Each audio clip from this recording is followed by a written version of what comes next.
सबको जय मसीह की। आज हम परमेश्वर के वचन में से पढ़ेंगे मत्ती उसका अध्याय 6। सावधान रहो, तो मनुष्य को दिखाने के लिए अपने धर्म के काम ना करो, नहीं तो अपने स्वर्गीय पिता से कुछ भी फल ना पाओगे। इसलिए जब तू दान करे तो अपनी आगे तूड़ी ना बजवा, जैसे कपटी सभाओं और गलियों में करते हैं, ताकि लोग उनकी बड़ाई करें। मैं तुमसे सच कहता हूँ कि वह अपना फल पा चुके। परंतु जब तू दान करे तो तेरा दाहिना हाथ करता है, उसे तेरा बायां हाथ ना जानने पाए, ताकि तेरा दान गुप्त रहे, और तब तेरा पिता जो गुप्त में देखता है तुझे प्रतिफल देगा। और जब तू प्रार्थना करे तो कपटियों के समान ना हो, क्योंकि लोगों को दिखाने के लिए सभाओं में और सड़कों के मोड़ों पर खड़े होकर प्रार्थना करना उनको अच्छा लगता है। मैं तुमसे सच कहता हूँ कि वे अपना प्रतिफल पा चुके। परंतु तू प्रार्थना करे तो अपनी कोठरी में जा और द्वार बंद करके अपने पिता से जो गुप्त में है प्रार्थना कर, और तब तेरा पिता जो गुप्त में देखता है तुझे प्रतिफल देगा। प्रार्थना करते समय अन्य जातियों की नाई बक बक ना करो, क्योंकि वे समझते हैं कि उनके बहुत बोलने से उनकी सुनी जाएगी। सो तुम उनकी नाई ना बनो, क्योंकि तुम्हारा पिता तुम्हारे मांगने से पहले ही जानता है कि तुम्हारी क्या क्या आवश्यकताएं हैं। सो तुम इस रीति से प्रार्थना किया करो: हे हमारे पिता, तू जो स्वर्ग में है, तेरा नाम पवित्र माना जाए, तेरा राज्य आए, तेरी इच्छा जैसे स्वर्ग में पूरी होती है वैसे पृथ्वी पर भी हो। हमारी दिन भर की रोटी आज हमें दे, और जिस प्रकार हमने अपने अपराधियों को क्षमा किया है, वैसे ही तू भी हमारे अपराधों को क्षमा कर। और हमें परीक्षा में ना ला, परंतु बुराई से बचा, क्योंकि राज्य और पराक्रम और महिमा सदा तेरे ही हैं। आमीन। इसलिए यदि तुम मनुष्य के अपराध क्षमा करोगे तो तुम्हारा स्वर्गीय पिता भी तुम्हें क्षमा करेगा, और यदि तुम मनुष्य के अपराध क्षमा ना करोगे तो तुम्हारा पिता भी तुम्हारे अपराध क्षमा ना करेगा। जब तुम उपवास करो तो कपटियों की नाई तुम्हारे मुंह पर उदासी ना छाई रहे, क्योंकि वह अपना मुंह बनाए रहते हैं ताकि लोग उन्हें उपवासी जाने। मैं तुमसे सच कहता हूँ कि वह अपना प्रतिफल पा चुके। परंतु जब तू उपवास करे तो अपने सिर पर तेल मल और मुँह धो, ताकि लोग नहीं परंतु तेरा पिता जो गुप्त में है तुझे उपवासी जाने। इस दशा में तेरा पिता जो गुप्त में देखता है तुझे प्रतिफल देगा। हालेलुया। अपने लिए पृथ्वी पर धन इकट्ठा ना करो, जहाँ कीड़ा और काई बिगाड़ते हैं, और जहाँ चोर सेंध लगाते और चुराते हैं। परंतु अपने लिए स्वर्ग में धन इकट्ठा करो, जहाँ ना तो कीड़ा और ना काई बिगाड़ते हैं, और जहाँ चोर ना सेंध लगाते हैं और ना चुराते हैं। क्योंकि जहाँ तेरा धन है वहाँ तेरा मन भी लगा रहेगा। शरीर का दिया आँख है, इसलिए यदि तेरी आँख निर्मल हो तो तेरा सारा शरीर भी उजियाला होगा।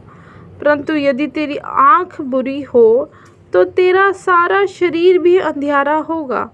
इस कारण वह उजियाला जो तुझ में है यदि अंधकार हो तो वह अंधकार कैसा बड़ा होगा। कोई मनुष्य दो स्वामियों की सेवा नहीं कर सकता, क्योंकि वह एक से बैर और दूसरे से प्रेम रखेगा। वह एक से मिला रहेगा और दूसरे को तुच्छ जानेगा। तुम परमेश्वर और धन दोनों की सेवा नहीं कर सकते। इसलिए मैं तुमसे कहता हूँ कि अपने प्राण के लिए ये चिंता ना करना कि हम क्या खाएंगे और क्या पिएंगे, और ना अपने शरीर के लिए कि क्या पहनेंगे। क्या प्राण भोजन से और शरीर वस्त्र से बढ़कर नहीं।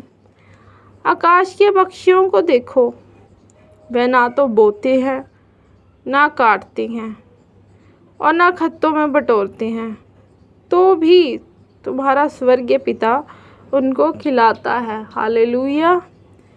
क्या तुम उनसे अधिक मूल्य नहीं रखते? तुम में कौन है जो चिंता करके अपनी अवस्था में एक घड़ी भी बढ़ा सकता है? और वस्त्र के लिए कोई चिंता करते हो, और वस्त्र के लिए क्यों चिंता करते हो? जंगली सोसनों पर ध्यान करो कि वे कैसे बढ़ती हैं। वे ना तो परिश्रम करते, ना काटते हैं। तो भी मैं तुमसे कहता हूँ कि सुलेमान भी अपने सारे विभव में उनमें से किसी के समान वस्त्र पहने हुए ना था। इसलिए जब परमेश्वर मैदान की घास को, जो आज है और कल झाड़ में झोंकी जाएगी, ऐसा वस्त्र पहनाता है, तो हे अल्पविश्वासियों, तुमको यह क्यों कर ना पहनाएगा? तो तुमको वह क्यों कर ना पहनाएगा? इसलिए तुम चिंता करके ये ना कहना कि हम क्या खाएंगे या क्या पिएंगे या क्या पहनेंगे, क्योंकि अन्य जाति इन सब वस्तुओं की खोज में रहते हैं, और तुम्हारा स्वर्गीय पिता जानता है कि तुम्हें ये सब वस्तुएं चाहिए। इसलिए पहले तुम अपने राज्य और धर्म की खोज करो, तो ये सब वस्तुएं भी तुम्हें मिल जाएंगी। सो कल के लिए चिंता ना करो, क्योंकि कल का दिन अपनी चिंता आप कर लेगा। आज के लिए आज ही का दुख बहुत है। दोष मत लगाओ कि तुम पर भी दोष ना लगाया जाए, क्योंकि जिस प्रकार तुम दोष लगाते हो, उसी प्रकार तुम पर भी दोष लगाया जाएगा, और जिस नाप से तुम नापते हो, उसी से तुम्हारे लिए भी नापा जाएगा। तो क्यों अपने भाई की आँख के तिनके को देखता है, और अपनी आँख का लट्ठा तुझे दिखाई नहीं देता? और जब तेरी ही आँख में लट्ठा है, तो तू अपने भाई से क्यों कर कह सकता है कि ला, मैं तेरी आँख से तिनका निकाल दूँ? हे कपटी, पहले अपनी आँख में से लट्ठा निकाल ले, तब तू अपने भाई की आँख का तिनका भली भांति देकर निकाल सकेगा। पवित्र वस्तु कुत्तों को ना दो, और ना अपने मोती सूअरों के आगे मत डालो। ऐसा ना हो कि वह उन्हें पाँव तले रौंदे और पलटकर तुमको फाड़ डालें। मांगो तो तुम्हें दिया जाएगा, ढूंढो तो तुम पाओगे, खटखटाओ तो तुम्हारे लिए खोला जाएगा। क्योंकि जो कोई मांगता है उसे मिलता है, जो ढूंढता है वह पाता है, और जो खटखटाता है उसके लिए खोला जाएगा। तुम में से ऐसा कौन मनुष्य है कि यदि उसका पुत्र उससे रोटी मांगे तो वह उसे पत्थर दे? वह मछली मांगे तो उसे सांप दे? सो जब तुम बुरे होकर अपने बच्चों को अच्छी वस्तुएं देना जानते हो, तो तुम्हारा स्वर्गीय पिता अपने मांगने वालों को अच्छी वस्तुएं क्यों ना देगा। इस कारण जो कुछ तुम चाहते हो कि मनुष्य तुम्हारे साथ करे, तुम भी उनके साथ वैसा ही करो, क्योंकि व्यवस्था और भविष्यताओं की शिक्षा यही है। साकेत फाटक से प्रवेश करो, क्योंकि चौड़ा है वह फाटक जो चाकल है, वह मार्ग जो विनाश को पहुंचाता है, और बहुतेरे हैं जो उसमें प्रवेश करते हैं। क्योंकि सकेत है वह फाटक जो सकरा है, वह मार्ग जो जीवन को पहुंचाता है, और थोड़े हैं जो उसे पाते हैं। झूठे भविष्यवक्ताओं से सावधान रहो, जो भेड़ों के भेष में तुम्हारे पास आते हैं, परंतु अंतर में फाड़ने वाले भेड़िए हैं। उनके फलों से तुम उन्हें पहचान लोगे। क्या झाड़ियों से अंगूर व ऊँट कटारों से अंजीर तोड़ते हैं? इसी प्रकार हर एक अच्छा पेड़ अच्छा फल लाता है, और निकम्मा पेड़ बुरा फल लाता है। अच्छा पेड़ बुरा फल नहीं ला सकता, और न निकम्मा पेड़ अच्छा फल ला सकता है। जो पेड़ अच्छा फल नहीं लाता, वह काटा और आग में डाला जाता है। सो उनके फलों से तुम उन्हें पहचान लोगे। जो मुझसे हे प्रभु कहता है, उनमें से हर एक स्वर्ग के राज्य में प्रवेश ना करेगा, परंतु वही जो मेरे स्वर्गीय पिता की इच्छा पर चलता है। उस दिन बहुतेरे मुझसे कहेंगे, हे प्रभु, क्या हमने तेरे नाम से भविष्यवाणी नहीं की, और तेरे नाम से दुष्ट आत्माओं को नहीं निकाला, और तेरे नाम से बहुत अचंभे के काम नहीं किए? तब मैं उनसे खुलकर कह दूंगा कि मैंने तुमको कभी नहीं जाना। हे कुकर्म करने वालों, मेरे पास से चले जाओ। इसलिए जो कोई मेरी ये बातें सुनकर उन्हें मानता है, वह उस बुद्धिमान मनुष्य की नाई ठहरेगा, जिसने अपना घर चट्टान पर बनाया, और मेघ बरसा और बाढ़ें आईं और आंधियाँ चली, और उस घर पर टक्करें लगी, परंतु वह नहीं गिरा, क्योंकि उसकी नींव चट्टान पर डाली गई थी। परंतु जो कोई मेरी ये बातें सुनता है और उन पर नहीं चलता, वह उस निर्बुद्धि मनुष्य की नाई ठहरेगा, जिसने अपना घर बालू पर बनाया, और मेघ बरसा और बाढ़ें आईं और आंधियाँ चली, और उस घर पर टक्करें लगी, और वह गिरकर सत्यानाश हो गया। जब यीशु ये बातें कह चुका, तो ऐसा हुआ कि भीड़ उसके उपदेश से चकित हुई, क्योंकि वह उनके शास्त्रियों के समान नहीं, परंतु अधिकारी की नाई उन्हें उपदेश देता था। जब वह उस पहाड़ से उतरा, तो एक बड़ी भीड़ उसके पीछे हो ली, और देखो, एक कोढ़ी ने पास आकर उसे प्रणाम किया और कहा, हे प्रभु, यदि तू चाहे तो मुझे शुद्ध कर सकता है। यीशु ने हाथ बढ़ाकर उसे छुआ और कहा, मैं चाहता हूँ तू शुद्ध हो जा। और वह तुरंत कोढ़ से शुद्ध हो गया। यीशु ने उससे कहा, देख, किसी से ना कहना, परंतु जाकर अपने आप को याजक को दिखला, और जो चढ़ावा मूसा ने ठहराया है उसे चढ़ा, ताकि उनके लिए गवाही हो।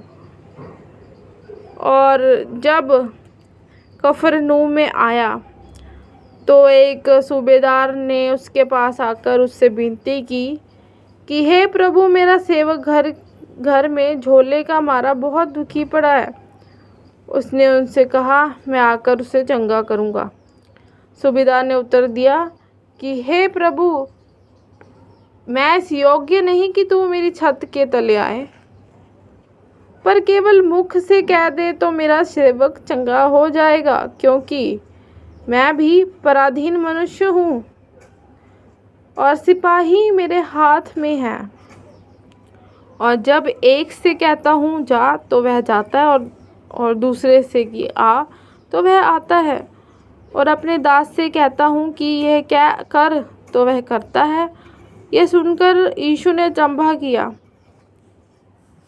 और जो उसके पीछे आ रहे थे उनसे कहा, मैं तुमसे सच कहता हूँ कि मैंने इज़राइल में भी ऐसा विश्वास नहीं पाया। और मैं तुमसे कहता हूँ कि बहुतेरे पूर्व और पश्चिम से आकर इब्राहिम और इसहाक और याकूब के साथ स्वर्ग के राज्य में बैठेंगे, परंतु राज्य के संतान बाहर अंधियारे में डाल दिए जाएंगे। वहाँ रोना और दांत को पीसना होगा। और यीशु ने सूबेदार से कहा, जैसा तेरा विश्वास है वैसा ही तेरे लिए हो। और उसका सेवक उसी घड़ी चंगा हो गया। हालेलुया। और यीशु ने पतरस के घर में आकर उसकी सास जो ज्वर में पड़ी थी देखा। उसने उसका हाथ छुआ और उसका ज्वर उतर गया और वह उठकर उसकी सेवा करने लगी। जब संध्या हुई तब वह उसके पास बहुत से लोगों को लाए जिनमें दुष्ट आत्माएं थीं, और उसने उन आत्माओं को अपने वचन से निकाल दिया और सब बीमारों को चंगा किया, ताकि जो वचन यशायाह भविष्यद्वक्ता के द्वारा कहा गया था कि वह पूरा हो। उसने आप हमारी दुर्बलताओं को ले लिया और हमारी बीमारियों को उठा लिया। यीशु ने अपनी चारों ओर एक बड़ी भीड़ देखकर उस पार जाने की आज्ञा दी। और एक शास्त्री ने उस पास आकर उससे कहा, हे गुरु, जहाँ कहीं तू जाएगा मैं तेरे पीछे पीछे हो लूँगा। यीशु ने उससे कहा, लोमड़ियों के भट्ट और आकाश के पक्षियों के बसेरे होते हैं, परंतु मनुष्य के पुत्र के लिए सिर धरने की भी जगह नहीं है। एक और चेले ने उससे कहा, हे प्रभु, मुझे पहले जाने दे कि मैं अपने पिता को गाड़ दूं। यीशु ने उससे कहा, तू मेरे पीछे हो ले और मुर्दों को अपने मुर्दे गाड़ने दे। जब वह नाव पर चढ़ा तो उसके चेले उसके पीछे हो लिए, और देखो, झील में एक ऐसा बड़ा तूफान उठा कि नाव लहरों से ढपने लगी और वह सो रहा था। तब उन्होंने पास आकर उसे जगाया और कहा, हे प्रभु, हमें बचा, हम नाश हुए जाते हैं। उसने उनसे कहा, हे अल्पविश्वासियों, क्यों डरते हो? तब उसने उठकर आंधी और पानी को डांटा और सब शांत हो गया। और लोग अचंभा करके कहने लगे, ये कैसा मनुष्य है कि आंधी और पानी भी उसकी आज्ञा मानते हैं। जब वह उस पार गदरेनियों के देश में पहुंचा तो दो मनुष्य जिनमें दुष्ट आत्माएं थीं कब्रों से निकलते हुए उसे मिले, जो इतने प्रचंड थे कि कोई उस मार्ग में से जा नहीं सकता था।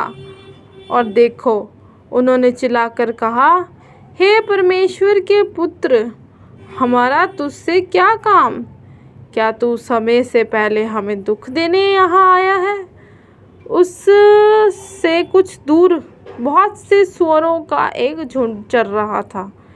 दुष्ट आत्माओं ने उससे ये कहकर विनती की कि यदि तू हमें निकालना चाहता है तो सूअरों के झुंड में भेज दे। उसने उनसे कहा, जाओ। वह निकलकर सूअरों में बैठ गई, और देखो, सारा झुंड कड़ाके पर से झपटकर पानी में जा पड़ा और डूब मरा। और चरवाहे भागे और नगर में जाकर ये सब बातें और जिनमें दुष्ट आत्माएं थी उनका सारा हाल कह सुनाया। और देखो, सारे नगर के लोग यीशु से भेंट करने को निकल आए और उसे देखकर विनती की कि हमारे सिवाने से बाहर निकल जा। फिर वह नाव पर चढ़कर पार गया और अपने नगर में आया। और देखो, कई लोग एक झोले के मारे हुए को खाट पर रखकर उसके पास लाए। यीशु ने उनका यीशु ने उनका विश्वास देखकर उन झोले के मारे हुए से कहा, हे पुत्र, ढाढ़स बांध, तेरा पाप क्षमा हुए। और देखो, कई शास्त्रियों ने सोचा कि यह तो परमेश्वर की निंदा करता है। यीशु ने उनके मन की बातें मालूम करके कहा कि तुम लोग अपने अपने मन में बुरा विचार क्यों कर रहे हो?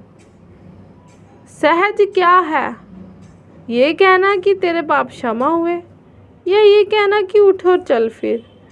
परंतु इसलिए कि तुम जान लो कि मनुष्य के पुत्र को पृथ्वी पर पाप क्षमा करने का अधिकार है। और झोले के मारे हुओं से कह, उठ, अपनी खाट उठा और अपने घर चला जा। वह उठकर अपने घर चला गया। लोग ये देखकर डर गए और परमेश्वर की महिमा करने लगे, जिससे मनुष्य को ऐसा अधिकार दिया जाए। वहाँ से आगे बढ़कर यीशु ने मत्ती नाम एक मनुष्य को महसूल की चौकी पर बैठे देखा और उससे कहा, मेरे पीछे हो ले। वह उठकर उसके पीछे हो लिया।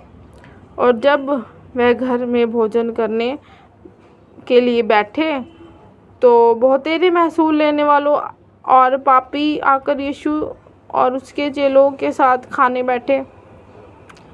ये देखकर फरीसियों ने अपने चेलों से कहा, तुम्हारा गुरु महसूल लेने वालों और पापियों के साथ क्यों खाता है? उसने ये सुनकर उनसे कहा, वैद्य भले चंगे को नहीं परंतु बीमारों को अवश्य है। सो तुम जाकर इसका अर्थ सीख लो कि मैं बलिदान नहीं परंतु दया चाहता हूँ, क्योंकि मैं धर्मियों को नहीं परंतु पापियों को बुलाने आया हूँ। Yes, hallelujah. तब यूहन्ना के चेलों ने उसके पास आकर कहा, क्या कारण है कि हम और फरीसी इतना उपवास करते हैं पर तेरे चेले उपवास नहीं करते? यीशु ने उनसे कहा, क्या बाराती जब तक दूल्हा उनके साथ है शोक कर सकते हैं? पर वे दिन आएंगे कि दूल्हा उनसे अलग किया जाएगा।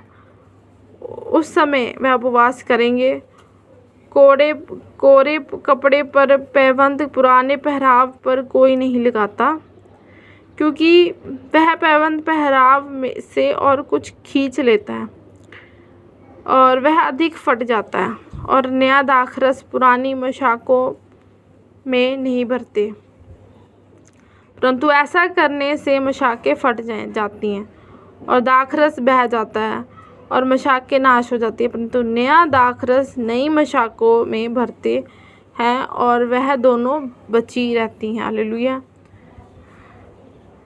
वह उनसे ये बातें कह ही रहा था कि देखो, एक सरदार ने आकर उसे प्रणाम किया और कहा, मेरी पुत्री अभी मरी है, परंतु चलकर अपना हाथ उस पर रख तो वह जीवित हो जाएगी। यीशु उठकर अपने चेलों समेत उसके पीछे हो लिया। और देखो, वह स्त्री जिसके 12 वर्ष से लहू बहता था, उसके पीछे से आकर उसके वस्त्र के आंचल को छू लिया, क्योंकि वह अपने मन में कहती थी कि यदि मैं उसके वस्त्र ही को छू लूँगी तो चंगी हो जाऊँगी। यीशु ने फिरकर उसे देखा और कहा, पुत्री, ढाढ़स बांध, तेरे विश्वास ने तुझे चंगा किया है। सो वह स्त्री उसी घड़ी चंगी हो गई। जब यीशु सरदार के घर में पहुंचा और बांसुरी बजाने वाले की भीड़ को हुल्लड़ मचाते देखा, तब कहा, हट जाओ, लड़की मरी नहीं पर सोती है। इस पर वह उसकी हंसी करने लगे। परंतु जब भीड़ निकाल दी गई तो उसने भीतर जाकर लड़की का हाथ पकड़ा और वह जी उठी। इस बात की चर्चा उस सारे देश में फैल गई। जब यीशु वहाँ से आगे बढ़ा तो 2 अंधे उसके पीछे ये पुकारते हुए चले कि हे दाऊद की संतान, हम पर दया कर। जब वह घर में पहुंचा तो वह अंधे उसके पास आए और यीशु ने उनसे कहा, क्या तुम्हें विश्वास है कि मैं ये कर सकता हूँ? उन्होंने उससे कहा, हाँ प्रभु। तब उसने उनकी आंखें छूकर कहा, तुम्हारे विश्वास के अनुसार तुम्हारे लिए हो।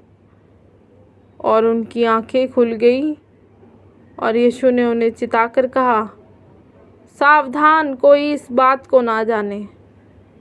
पर उन्होंने निकलकर सारे देश में उसका यश फैला दिया। हालेलुया। जब वे बाहर जा रहे थे तो देखो, लोग एक गूंगे को जिसमें दुष्ट आत्माएं थी उसके पास लाए, और जब दुष्ट आत्माएं निकाल दी गई तो गूंगा बोलने लगा। भीड़ और ने अचंभा करके कहा कि इज़राइल में ऐसा कभी नहीं देखा गया। परंतु फरीसियों ने कहा, यह तो दुष्ट आत्माओं के सरदार की सहायता से दुष्ट आत्माओं को निकालता है। और यीशु सब नगरों और गांवों में फिरता रहा और उनकी सभाओं में उपदेश करता और राज्य का सुसमाचार प्रचार करता और हर प्रकार की बीमारी और दुर्बलता को दूर करता रहा। जब उसने भीड़ को देखा तो उसको लोगों पर तरस आया, क्योंकि वह उन भेड़ों की नाई जिनका कोई रखवाला ना हो व्याकुल और भटके हुए से थे। तब उसने अपने चेलों से कहा, पक्के खेत तो बहुत हैं पर मजदूर थोड़े हैं। इसलिए खेत के स्वामी से विनती करो कि वह अपने खेत काटने के लिए मजदूर भेज दे। फिर उसने अपने 12 चेलों को पास बुलाकर उन्हें अशुद्ध आत्माओं पर अधिकार दिया कि उन्हें निकालें और सब प्रकार की बीमारियों और सब प्रकार की दुर्बलताओं को दूर करें।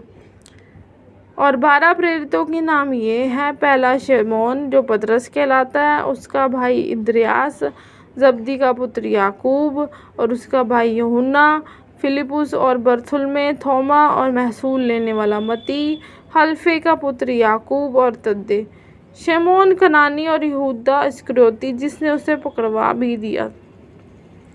इन 12 को यीशु ने ये आज्ञा देकर भेजा कि अन्य जातियों की ओर ना जाना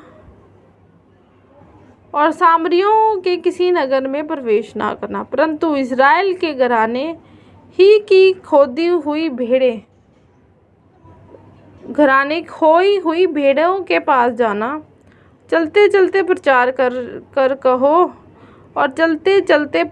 कर कहो कि स्वर्ग का राज्य निकट आ गया है। बीमारों को चंगा करो, मरे हुओं को जिलाओ, कोढ़ियों को शुद्ध करो, दुष्ट आत्माओं को निकालो। तुमने सेतमेत पाया है, सेतमेत दो। अपने पुटकों में ना तो सोना और ना रूपा और ना तांबा रखना, मार्ग के लिए ना झोली रखो, ना दो कुर्ते, ना जूते और ना लाठी, क्योंकि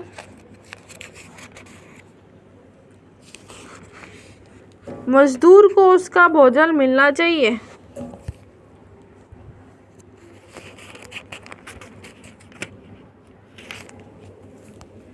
जिस किसी नगर या गांव में जाओ तो पता लगाओ कि वहाँ कौन योग्य है, और जब तक वहाँ से ना निकलो उसी के यहाँ रहो, और घर में प्रवेश करते हुए उसको आशीष देना। यदि उस घर के लोग योग्य होंगे तो तुम्हारा कल्याण उन पर पहुँचेगा, परंतु यदि वह योग्य ना हो तो तुम्हारा कल्याण तुम्हारे पास लौट आएगा। और जो कोई तुम्हें ग्रहण ना करे और तुम्हारी बातें ना सुने, उस घर या उस नगर से निकलते हुए अपने पाँव की धूल झाड़ डालो। मैं तुमसे सच कहता हूँ कि न्याय के दिन उस नगर की दशा भी से सदोम और अमोरा के देश की दशा अधिक सहने योग्य होगी। देखो, मैं तुम्हें भेड़ों की नाई भेड़ियों के बीच में भेजता हूँ। सो सांपों की नाई बुद्धिमान और कबूतरों की नाई भोले बनो। परंतु लोगों से सावधान रहो, क्योंकि वह तुम्हें महासभाओं में सौंपेंगे और अपनी पंचायतों में तुम्हें कोड़े मारेंगे। तुम मेरे लिए हाकिमों और राजाओं के सामने उन पर और अन्य जातियों पर गवाह होने के लिए पहुंचाए जाओगे। जब वे तुम्हें पकड़वाएंगे तो ये चिंता ना करना कि हम किस रीति से या क्या कहेंगे, क्योंकि जो कुछ तुमको कहना होगा वह उसी घड़ी तुम्हें बता दिया जाएगा, क्योंकि बोलने वाले तुम नहीं हो, परंतु तुम्हारे पिता का आत्मा तुम्हें बोलता है। Yes, hallelujah. भाई भाई के को और पिता पुत्र को घात के लिए सौंपेंगे और लड़के वाले माता पिता के विरोध में उठकर उन्हें मरवा डालेंगे। मेरे नाम के कारण सब लोग तुमसे बैर करेंगे, और जो अंत तक धीरज धरे रहेगा उसी का उद्धार होगा। जब वह तुम्हें एक नगर में सताए तो दूसरे में भाग जाना। और जब मैं तुमसे सच कहता हूँ, तुम इज़राइल के सब नगरों में ना फिर चुकोगे कि मनुष्य का पुत्र आ जाएगा। हालेलुया।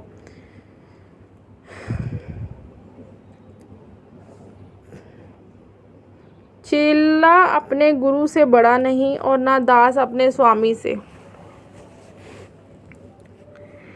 चेले का गुरु के और दास का स्वामी के बराबर होना ही बहुत है। जब उन्होंने घर के स्वामी को शैतान कहा तो उसके घर वालों को क्यों ना कहोगे। सो उनसे मत डरना, क्योंकि कुछ ढापा नहीं जो खोला ना जाए, और कुछ छिपा है जो जाना ना जाएगा। जो मैं तुमसे अंधियारे में कहता हूँ उसे उजाले में कहो, जो कान सुनते हो उसे कोठों पर से प्रचार करो। जो शरीर को घात करते हो पर आत्मा को घात नहीं कर सकते,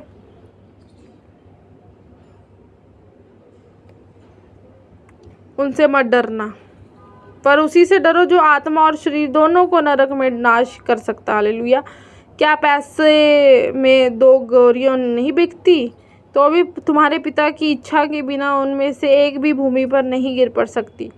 तुम्हारे सिर के बाल भी सब गिने हुए हैं, इसलिए डरो नहीं, तुम बहुत गहराइयों से बढ़कर हो। जो कोई मनुष्य के सामने मुझे मान लेगा उसे मैं अपने स्वर्गीय पिता के सामने मान लूँगा, पर जो कोई मनुष्य के सामने मेरा इनकार करेगा उस से मैं भी अपने स्वर्गीय पिता के सामने इनकार करूँगा। यह ना समझो कि मैं पृथ्वी पर मिलाप करने को आया हूँ, मिलाप करने को नहीं, पर तलवार चलवाने आया हूँ। मैं तो आया हूँ कि मनुष्य को उसके पिता और बेटी को उसकी माँ से और बहू को उसकी सास से अलग कर दूँ। मनुष्य के बैरी उसके घर ही के लोग होंगे।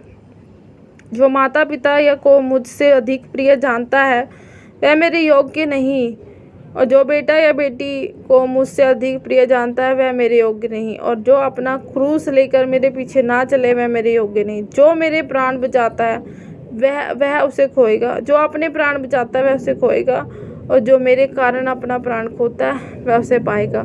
जो तुम्हें ग्रहण करता है वह मुझे ग्रहण करता है, और जो मुझे ग्रहण करता है वह मेरे भेजने वाले को ग्रहण करता है। जो भविष्यता को भविष्यता जानकर ग्रहण करे वह भविष्यता का बदला पाएगा, और जो कोई धर्मी जानकर धर्मी को ग्रहण करे वह धर्मी का बदला पाएगा।